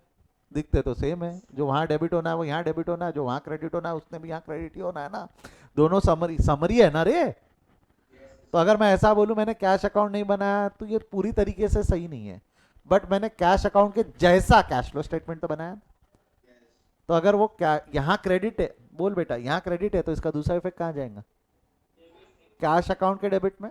बट हमने कैश अकाउंट नहीं बनाया, तो आपको नहीं लगता कैश फ्लो स्टेटमेंट के डेबिट, ये डेबिट कॉलम है, इनफ्लो बोल के कैश कलेक्टेड फ्रॉम डेटर्स करके मैं ऐड कर सकता हूँ ना। डेबिट में डेबिट ऐड, क्रेडिट रहेगा तो माइनस होगा ना। बॉडी के अंदर गया क्या? बॉडी के अंदर गया क्या? जैसा एम्प्लॉय बेनिफिट एक्सपेंसेस इतना पेएबल है, आउटस्टैंडिंग है 2000, आउटस्टैंडिंग है 2000, हमारा खर्चा कितना है 30,000, हमारा खर्चा कितना है 30,000, फिर भी हमारा क्लोजिंग दिख रहा है 3,000, मतलब दिखना चाहिए 32, दिखना चाहिए 32, दिख रहा है 3। तो आपको क्या लगता है जो बैलेंसिंग फिगर है, जो बैलेंसिंग फिगर है 29,000 का, वो क्या किया होगा हमने? पे किया होगा। सोच के देख, वो हमारा पे किया होगा, वो आउटफ्लो है ना, लॉजिकली सोचेगा तो आउटफ्लो है। देख यहाँ डेबिट, सुन, वहाँ डेबिट तो कैश अकाउंट में क्रेडिट, और डेबिट में क्रेडिट क्या हो जाएगा? ओहो सॉरी गलत हो गया। पेड टू एम्प्लॉय बेनिफिट कितना हो जाएगा? 29,000। पेड टू एम्प्लॉय बेनिफिट कितना हो जाएगा? 29,000। लेस हो गया, समझा क्या? अभी बच्चे ना इसको रटने की कोशिश करते कि वो पे किया, लॉजिकली पे के एंगल से भी जाता है ना, इनफ्लो माइनस, मैं इनफ्लो माइनस आउटफ्लो का भी फॉर्मूला लगा सकता था ना। थोड़ी देर पहले आप ही बोल रहे थे ना पे किया होगा। अब ये पे किया होगा और रिसीव किया होगा ये बार बार सोचना डिफिकल्ट है, बट डेबिट क्रेडिट तो सामने दिखते रहता है ना कि यहाँ डेबिट हुआ है तो वहाँ क्रेडिट कर दे, और डेबिट में क्रेडिट करना है तो क्या हो जाएगा? लेस। डेबिट में क्रेडिट करना है, आसान है, प्रैक्टिस की बात है, पटापट हाथ चलता फिर हमारा। बट वही है, प्लस क्या होगा माइनस क्या होगा, बार बार हर ट्रांजैक्शन के लिए सोचोगे, टाइम भी लगेगा, और एग्जाम के प्रेशर में गलत सोच निकलने का भी डर रहेगा। जल्दी जल्दी सोचने के चक्कर में अपन दो तीन चीजें पटपट पटपट सोच लेते ना, तो कुछ पुराना कंसेप्ट बैक दिमाग में रह गया, तो साला माइनस करने की जगह प्लस हो जाता। वो डेबिट क्रेडिट आसान है, यहाँ डेबिट वो दिखता है ना सामने, वो सामने दिखते रहता है, तो गलती नहीं होती हमसे, वो दिखते रहता है। जैसा अगला अगर हम देखेंगे प्रीपेड इंश्योरेंस, तो देखो आपका इंश्योरेंस ओपनिंग में प्रीपेड था 5,000, आपका इस साल का खर्चा हो गया 8, तो आपका क्लोजिंग दिखना चाहिए कि 3,000 रुपए हमको पे करना है, नहीं हमारा उलट प्रीपेड दिख रहा है 5,500। इसका मतलब हमने टोटल कितना पे किया होगा? क्या लगे कितना पे किया होगा? बैलेंसिंग फिगर 8,500, वहां डेबिट तो यहाँ, समझा? बॉडी के अंदर गया ये, बढ़ो आगे। इनकम टैक्स आउटस्टैंडिंग था 3,000, इस साल का खर्चा हो गया 10,000, प्रीपेड की यानी कितना, कितना दिखना चाहिए खर्चा, कितना कितना पे करना चाहिए था हमने? 13, 12, 2 अभी भी आउटस्टैंडिंग दिख रहा है, मतलब एक्चुअली हमने कितना पे किया होगा? तो ये जो 11 बैलेंसिंग फिगर है, क्या लागे ये बैलेंसिंग फिगर जो है 11,000 रुपए का, ये पेड है, हमने हमने पे 11 ही किया। यहाँ डेबिट, और income tax has to be adjusted separately. नीचे देखो एक लाइन छोड़ के मैंने बिफोर ऑपरेटिंग एक्टिविटी निकालूंगा और उसके बाद में इनकम टैक्स पेड माइनस करूंगा। डन है क्या? डन है यहाँ तक? यस और नो? पक्का? कोई डाउट? अब जैसा एक अकाउंट बचा है ना ट्रेड पेबल, सर आपने ट्रेड पेबल क्यों छोड़ दिया? कुछ नहीं, ट्रेड पेबल भी बैलेंस करोगे तो आपको नहीं तक क्या लगता क्या? अब ये जो है ये कंसेप्ट तो आपको समझ में आ गया ना? 22, 1, 20 और 27 तो परचेज मिल जाएगा ना हमको। ओपनिंग माइनस, ये एक्चुअली परचेज नहीं, ये कंज्यूम्ड है ना, ये कंज्यूम्ड है, ये क्या है? कंज्यूम्ड है। तो opening minus consumed minus closing, तो क्लोजिंग देख क्या है फॉर्मूला, क्या हो जाएगा? अगर मेरे को परचेज चाहिए, मेरे को अगर परचेज चाहिए तो परचेज यहाँ रखो, बाकी सब इधर लेके आ जाओ। तो फॉर्मूला क्या है? Consumption plus closing minus opening is equal to purchase ना। Consumption plus closing minus opening, consumption plus closing minus opening, इससे परचेज मिलता ना, इससे परचेज मिलता ना, हाँ या ना? तो वो नेट तीनों का मिला के परचेज है। तो मैं अगर ऐसा बोलूँ तो चलेगा क्या? तेरे 17,000 के ओपनिंग क्रेडिटर्स थे, तूने वो येलो वाले परचेज कर लिया, तूने येलो वाले परचेज कर दिया, तो पेएबल दिखना चाहिए ज़्यादा, बट जबकि पेएबल दिख रहा है 15, तो तेरे को बैलेंसिंग फिगर आएगा ये हमने पे कर दिया होगा ना। यहाँ पे 127 कैश, वहाँ डेबिट, तो यहाँ credit. Cash paid to creditors 1,27,000, खत्म।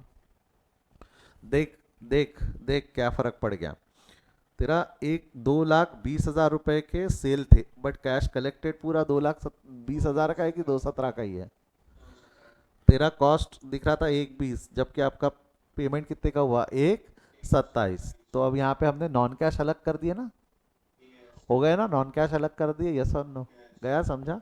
तो अल्टीमेटली हमने पूरे कैश ट्रांजैक्शंस लिए। देखो हमने क्या किया, नॉन कैश लेफ्ट कर दिया, लेफ्ट बिहाइंड बोल सकते हैं, हमने नॉन कैश को छोड़ दिया।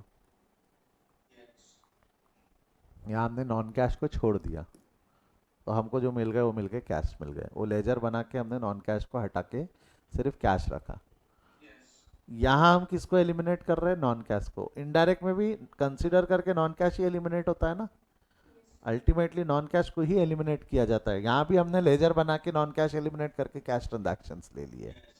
इनडायरेक्ट मेथड में एलिमिनेट ही मैं कैश फ्लो स्टेटमेंट में करता हूँ, वहाँ लेजर नहीं बनाता, वहाँ लेजर नहीं बनाते। तो आपको नहीं लगता इनडायरेक्ट मेथड कंपेरेटिवली फास्ट निकले जाएंगी, इनडायरेक्ट मेथड कंपेरेटिवली फास्ट निकल जाएंगी, यस और नो। ठीक है, इसको बैलेंस करो, कितना आ रहा है बैलेंस, 2,17,000 माइनस 1,64,500 कितना आता है, जो भी 52,500 है। 11,000 माइनस कर लो, cash flow from operating activity आ जाएगा। क्या लगता है डायरेक्ट मेथड अब इजी लग रही है कि अब थोड़ी मेहनत बढ़ गई है, बढ़ गई है ना। फिर भी आसान है, फिर भी मैं बोल नहीं रहा, आप कृष्णा सर के स्टूडेंट है, बच्चों को डिफिकल्ट लगता है, आपको नहीं, है ना। चलो इसको छाप लो। प्रॉब्लम नंबर 3 का डायरेक्ट मेथड है, इनडायरेक्ट भी अभी पढ़ा रहा हूँ मैं, इनडायरेक्ट भी अभी पढ़ा रहा हूँ, ठीक है। कॉस्टिंग 10:30 बजे चालू करेंगे, इनडायरेक्ट भी अभी पढ़ रहा हूँ, लिखो फटाफट।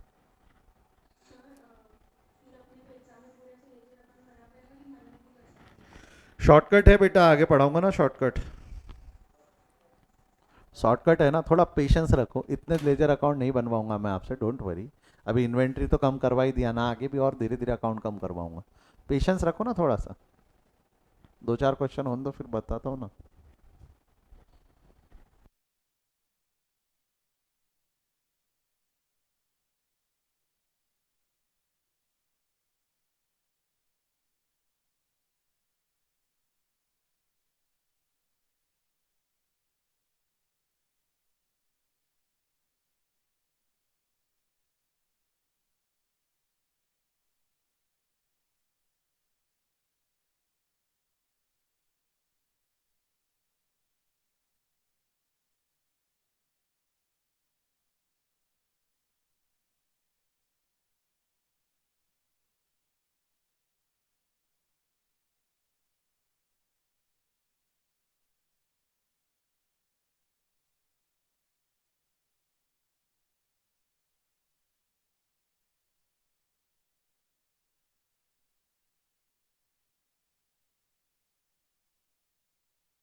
हुआ बेटा लिख के?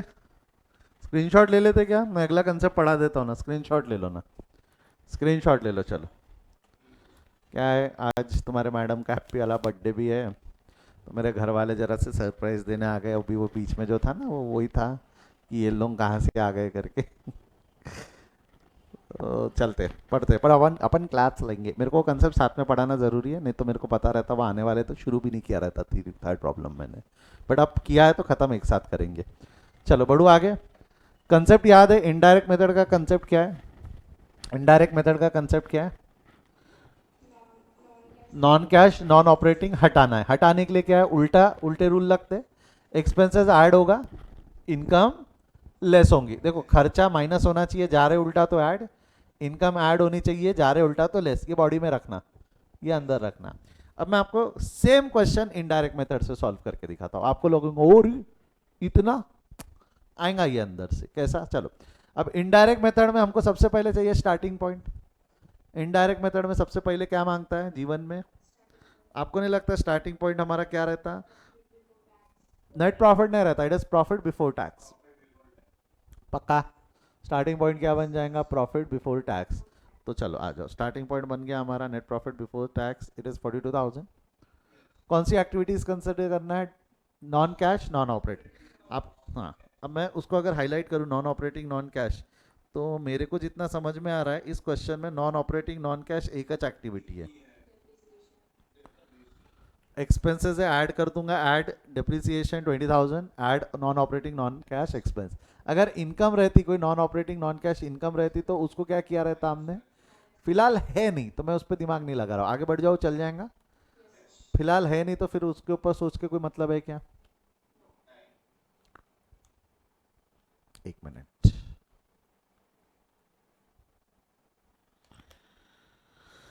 अब यहां तक हो गया हमारा, डिप्रिसिएशन हमने माइनस कर दिया, डिप्रिसिएशन हमने ऐड कर लिया। अब मेरे एक सवाल का जवाब दो, अब मेरे एक सवाल का जवाब दो। आपको नहीं लगता कि जो मैं पूछ रहा हूँ, ध्यान से सोच समझ के जवाब देना, ठीक है? जो मैं पूछ रहा हूँ सोच समझ के जवाब देना। आपने इसको, डिप्रिसिएशन को तो नॉन कैश बोल दिया, डिप्रिसिएशन को नॉन कैश बोल दिया। मेरे को एक चीज़ बताओ, कुछ नॉन कैश का एलिमेंट, कुछ नॉन कैश का एलिमेंट यहाँ भी होगा ना?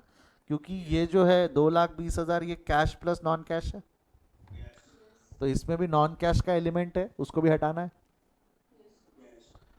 ये जो कॉस्ट ऑफ मटेरियल कंज्यूम्ड है, इसमें भी कुछ नॉन कैश का एलिमेंट हो सकता है।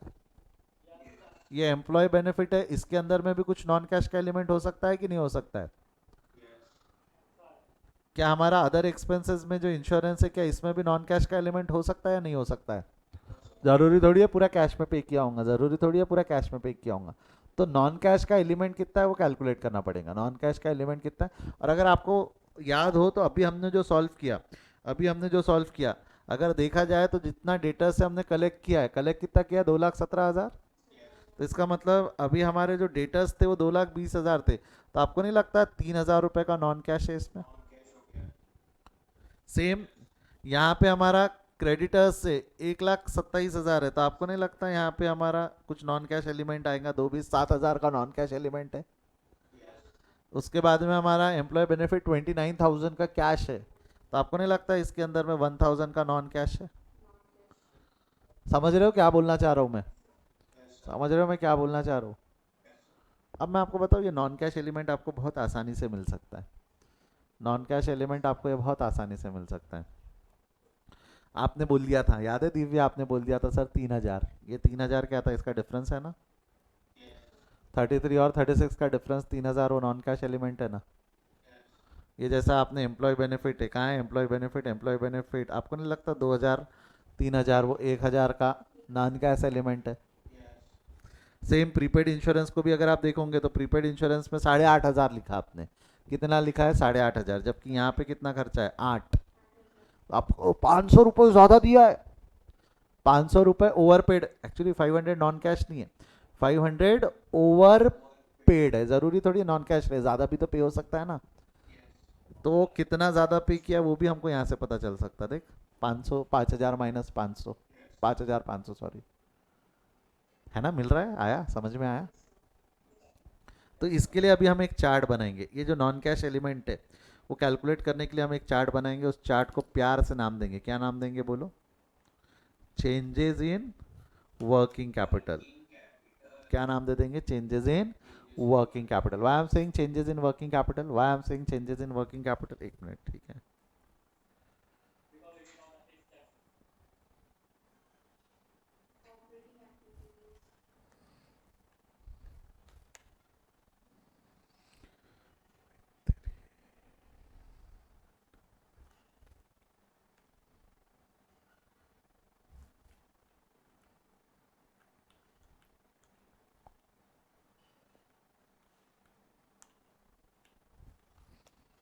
Changes in working capital. Changes in working capital. Why I am saying this is as changes in working capital? तो बेटा लॉजिक सिंपल है, ये जितने भी आपके ऑपरेटिंग एक्टिविटीज रहती है उसके रिलेटेड आइटम आपके वर्किंग कैपिटल में ही होते हैं। तो ऑपरेटिंग एक्टिविटी के जो नॉन कैश एलिमेंट आपको हटाना है वो कहाँ से मिलेंगे? वर्किंग कैपिटल से। वो कहाँ से मिलेंगे? वर्किंग कैपिटल से। याद है क्या मैंने आपको लास्ट क्लास में बोला था कि जो करंट एसेट्स और करंट लाइबिलिटीज़ है वो वर्किंग कैपिटल के रिलेटेड ट्रांजैक्शंस रहते हैं। Current assets and working capital is nothing but current assets and current liability ना। Current assets and current liabilities is your working capital ना।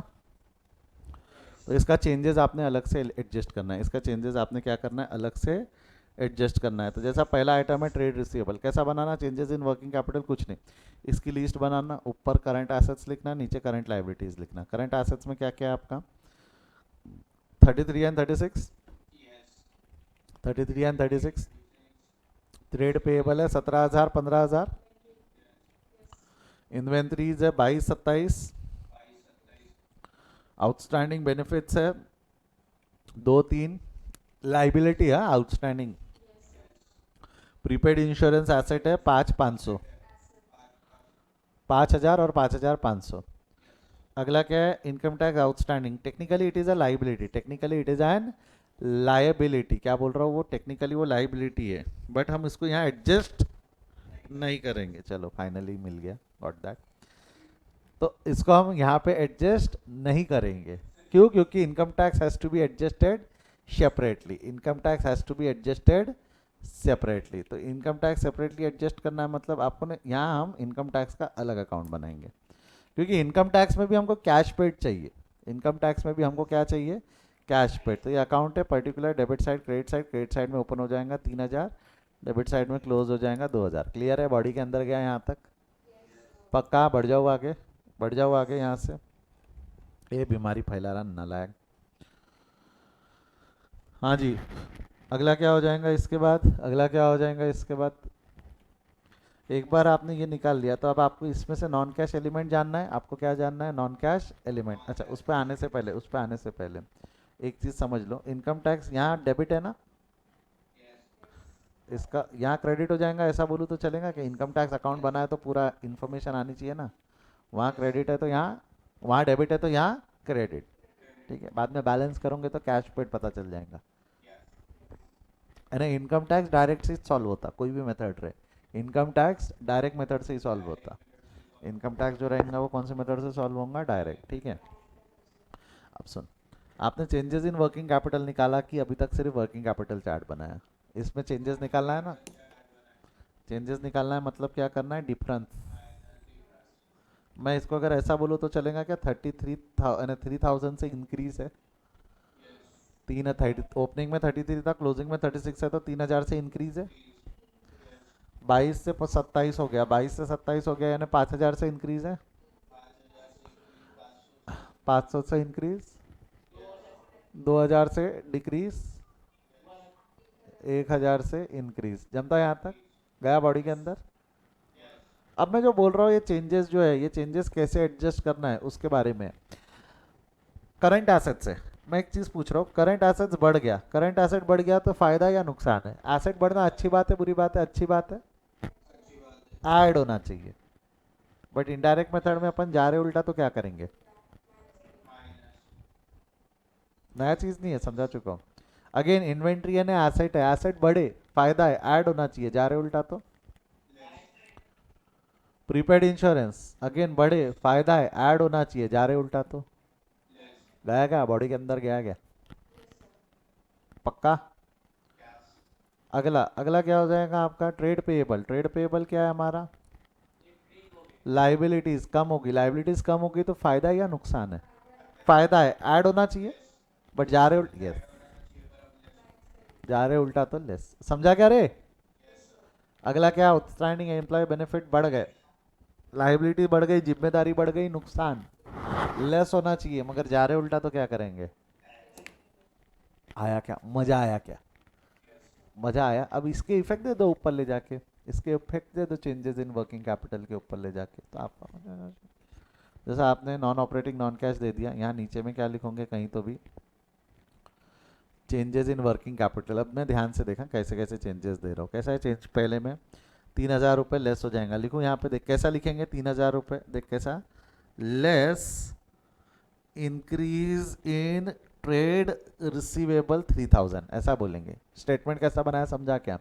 Less increase in trade receivable 3,000। Less क्या कर रहा हो तो बताना पड़ेगा ना। Less increase in trade receivable 3,000। अगला क्या हो जाएगा? Less increase in inventories 5,000। Less increase in prepaid insurance 500। Less decrease in trade payable 2,000। Sir वो -2,000 लिखा है, आप माइनस माइनस प्लस, अरे बाबा एब्सोल्यूट फिगर्स में ले।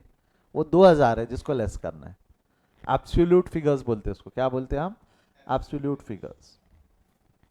आउटस्टैंडिंग एम्प्लॉय बेनिफिट्स, क्या बोला मैंने? आउटस्टैंडिंग एम्प्लॉय बेनिफिट क्या हो जाएगा? Outstanding employ benefit add increase in outstanding employ benefit, add increase in outstanding employ benefits. जमता आया ना? लास्ट चीज बाकी है, इसका निकाल लो। टैक्स कितना पे किया ये तो समझा ना? टैक्स पेड कैसा? 11,000 का टैक्स पेड है, वहाँ डेबिट, यहाँ income tax paid has to be adjusted separately, एक लाइन छोड़ के 11,000। डन। तो अब क्या है? इसको बैलेंस कर लो। इसको बैलेंस कर लोगे तो बैलेंस आएगा आपका 62,000, that is operating activity before working capital changes. Operating activity before working capital changes, फिर वर्किंग कैपिटल चेंजेस का एडजस्ट कर लो तो आ जाएगा operating activity before tax, after working capital but before tax. Tax minus कर लोगे तो आपका cash flow from operating activity 41,500।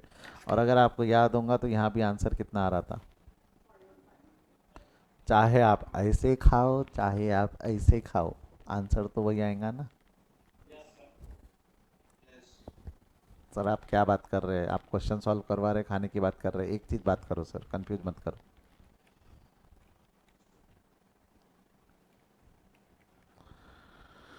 Done. जमता है यहाँ तक? स्क्रीनशॉट ले लो इनडायरेक्ट मेथड का। स्क्रीनशॉट ले लो इनडायरेक्ट मेथड का।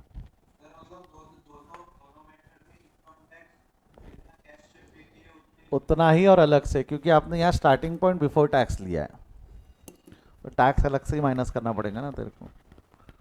अगर आफ्टर टैक्स ले लेता तो इनकम टैक्स अलग से माइनस करने की जरूरत नहीं पड़ी रहती, फिर वो वर्किंग कैपिटल चेंजेस में एडजस्ट किया रहता। बट AS3 का रिक्वायरमेंट है वो। काय का रिक्वायरमेंट है वो? AS3 का।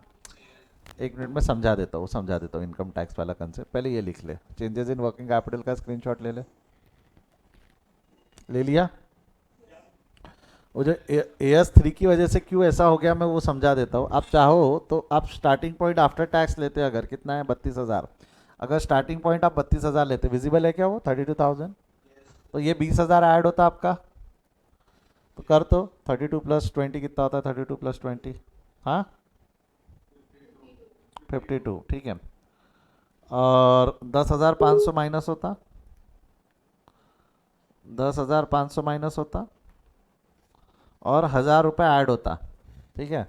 ये समझा करे? 10,500 और 1,000 वो ऐसा ही रहता। बट आपने आफ्टर टैक्स लेने की वजह से, आपको नहीं लगता अब आपको आफ्टर टैक्स लेने की वजह से इसका चेंजेस भी अलग से एडजस्ट करना पड़ेगा? अब ये वर्किंग कैपिटल के साथ एडजस्ट होगा। 2,000 रुपये, 3 से 2 आया तो 1,000 से लाइबिलिटी कम हो गई ना। 1,000 से लाइबिलिटी क्या हो गई? कम। लाइबिलिटी कम हो गई तो अच्छी बात बुरी बात? अच्छी बात है, ऐड होनी चाहिए। बट जा रहे उल्टा तो क्या करेंगे? समझा क्या? जा रहे उल्टा तो क्या करेंगे? माइनस। तो मैं 1,000 रुपये यहाँ अलग से माइनस करूँ क्या आउटस्टैंडिंग टैक्स के? अभी लिख देता मैं आउटस्टैंडिंग टैक्स के 1,000 रुपये अलग से ऐसा लिख देता हूँ, अभी लिख देता हूँ। इसको माइनस कर तो कितना होता है ऊपर का, प्लस माइनस कर कितना आता है आंसर? तो आपको नहीं लगता आपका 41,500 cash flow from operating activity आ जाएगा? बट यहाँ पे कहीं पर भी एक्चुअल इनकम टैक्स पेड अलग से दिख रहा क्या? आप बोलोगे सर वो 1,000 रुपये दिख रहा है, वो 1,000 इनकम टैक्स पेड 1,000 नहीं है, इनकम टैक्स पेड 11 है। 1,000 तो चेंजेस है। तो आपको नहीं लगता AS3 का कंसेप्ट फुलफिल नहीं होता उसमें? इसलिए इनकम टैक्स को अलग से दिखाना पड़ता। और देखा जाए तो 1,000 रुपये अगर आप देखोगे ना, तो कुछ नहीं, आपका टैक्स जो था, खर्चा कितना था 10, 1,000 रुपये आपने पिछले साल के इस साल पे किए हो, 1,000 रुपये जो पिछले साल के इस साल पे किए हो आपने, इसलिए 11 पे हुआ है, इसलिए कितना पे हुआ है 11, समझा क्या? अभी समझा? पक्का गया बॉडी के अंदर? याद रहेगा, गड़बड़ नहीं होंगी? तो इनकम टैक्स पेड अलग से, क्योंकि हमने स्टार्टिंग पॉइंट बिफोर लिया था, इसीलिए इनकम टैक्स पेड अलग से माइनस करना पड़ रहा है। नहीं तो 10,000 माइनस करके लिया रहता तो तेरे को सिर्फ 1,000 ही अलग से माइनस करना पड़ता। 10,000, या अगर तूने 32 लिया रहता तो उसमें 10,000 माइनस करके है ना, तो इसलिए तेरे को सिर्फ 1,000 ही अलग से माइनस करना पड़ा। तो इस सब चक्कर में मत जाओ। Income tax has to be adjusted separately, income tax has to be adjusted separately. पक्का श्योर? गया बॉडी के अंदर? ये इनडायरेक्ट मेथड है। अब मैं कल आपको पढ़ाऊंगा, कल यानी नेक्स्ट क्लास में पढ़ाऊंगा कृष्णा सर मेथड, आज नहीं पढ़ाऊंगा। ना ना ना ना, आज पढ़ा दिया तो क्या मतलब? अभी क्या है, दिमाग फट जाएगा, आप बोलोगे सर वो वापर लेते। आज एक बार इन दोनों क्वेश्चंस को 2 और 3 दोनों को सॉल्व करना। कंसेप्ट जितने बिल्ड करने थे हमने कर लिए, कंसेप्ट जितने बिल्ड करने थे हमने कर लिए। होमवर्क के नाम पे मैं कुछ क्वेश्चंस आपको होमवर्क देना चाहूँगा। Solve problem number 4 as homework. यहाँ देखो कितना प्यार से दिया हुआ है, ऑपरेटिंग इंक्रीज डिक्रीज दिया हुआ है, इंक्रीज डिक्रीज दिया हुआ है, आप निकाल सकते हो ना इंक्रीज डिक्रीज। और प्रॉब्लम नंबर 5 नहीं कर पाओगे, 5 मेरे को बताना पड़ेगा, 5 मेरे को बताना पड़ेगा। Solve just problem number 4 as homework. Next class में मैं आपका प्रॉब्लम नंबर 4 चेक करूंगा, आपसे हुआ या नहीं हुआ है हम देखेंगे, ठीक है? और उसमें भी नेट प्रॉफिट बिफोर टैक्स दिया हुआ है। कौन सी मेथड फॉलो करने बोला है आपको? Indirect method. कौन सी मेथड फॉलो करने बोला है? इनडायरेक्ट। और इनडायरेक्ट मेथड इजी है सर, इसको स्टार्टिंग पॉइंट लेंगे, नॉन कैश नॉन ऑपरेटिंग, और वो अब भी करते हैं सर, हम अब भी करते हैं, ऐसा है ना? तो जो भी है, प्रॉब्लम नंबर 4 आपके लिए होमवर्क है। प्रॉब्लम नंबर 4 आपके लिए क्या है? होमवर्क। ठीक है, आज यही रुकते हैं हम, आज यही रुकते हैं, इसके आगे will continue in the next class. ठीक है, bye bye, see you, take care.